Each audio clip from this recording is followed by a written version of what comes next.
ബി.ജെ.പിക്ക് കനത്ത തിരിച്ചടി നൽകിക്കൊണ്ട് ഹരിയാനയിൽ നിന്നുള്ള ബി.ജെ.പി എം.പി കോൺഗ്രസിൽ ചേർന്നു. ഹിസാറിൽ നിന്നുള്ള ബി.ജെ.പി എം.പി മുൻ കേന്ദ്രമന്ത്രി ബീരേന്ദ്ര സിംഗിന്റെ മകനുമായ ബ്രിജേന്ദ്ര സിംഗ് ആണ് പാർട്ടി വിട്ടത്. ചില നിർബന്ധിത രാഷ്ട്രീയ കാരണങ്ങളാലാണ് ബി.ജെ.പി വിടുന്നതെന്നും അദ്ദേഹം വ്യക്തമാക്കി. 2019-ൽ 3 ലക്ഷത്തിലേറെ വോട്ടിന്റെ ഭൂരിപക്ഷത്തിലായിരുന്നു അദ്ദേഹം വിജയിച്ചത്. ചില രാഷ്ട്രീയ കാരണങ്ങളാൽ ഞാൻ ബി.ജെ.പിയുടെ പ്രാഥമിക അംഗത്വത്തിൽ നിന്നും രാജിവെച്ചു.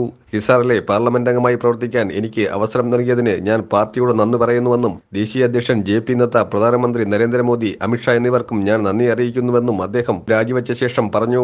മുതിർന്ന കോൺഗ്രസ് നേതാക്കളായ അജയ് മാക്കൻ, മുകുൾ വാസ്നിക്, ദീപക് ബാബരിയ എന്നിവരും ഖാർഗെയുടെ വീട്ടിലെ ചടങ്ങിൽ സന്നിഹിതരായിരുന്നു. മുൻ IAS-കാരനായ ബ്രിജേന്ദ്ര സിംഗ് വരാനിരിക്കുന്ന ലോക്സഭാ തെരഞ്ഞെടുപ്പിൽ ഹിസാറിൽ നിന്നുള്ള പാർട്ടി സ്ഥാനാർത്ഥിയാകാൻ സാധ്യതയുണ്ടെന്നും കോൺഗ്രസ് വൃത്തങ്ങൾ സൂചന നൽകി. ന്യൂഡൽഹിയിലെ കോൺഗ്രസ് അധ്യക്ഷൻ മല്ലികാർജുൻ ഖാർഗെയുടെ വസതിയിൽ വെച്ച് അദ്ദേഹം കോൺഗ്രസ് അംഗത്വം സ്വീകരിക്കുകയും ചെയ്തു. കോൺഗ്രസ് പാർട്ടിയുടെ ഭാഗമായി മാറുന്നതിൽ അതിയായ സന്തോഷമുണ്ടെന്ന് അദ്ദേഹം വ്യക്തമാക്കി. കർഷക പ്രശ്നങ്ങൾ മുതൽ അഗ്നിവീരന്മാരുടെ വിഷയത്തിൽ വരെ ബി.ജെ.പിയിൽ തനിക്ക് അഭിപ്രായ വ്യത്യാസങ്ങൾ ഉണ്ടായിരുന്നുവെന്നും ഹിസാർ എം.പി പറഞ്ഞു. ഇത്തവണ ബ്രിജേന്ദ്ര സിംഗിന് ബി.ജെ.പി ടിക്കറ്റ് നൽകിയേക്കില്ലെന്ന സൂചനയുണ്ടായിരുന്നു. ഇതോടെയാണ് അദ്ദേഹം പാർട്ടി വിട്ട് കോൺഗ്രസിലേക്ക് എത്തുന്നത്. ഹിസാറിൽ നിന്നും കോൺഗ്രസ് ടിക്കറ്റിൽ അദ്ദേഹം വീണ്ടും ജനവിധി തേടും.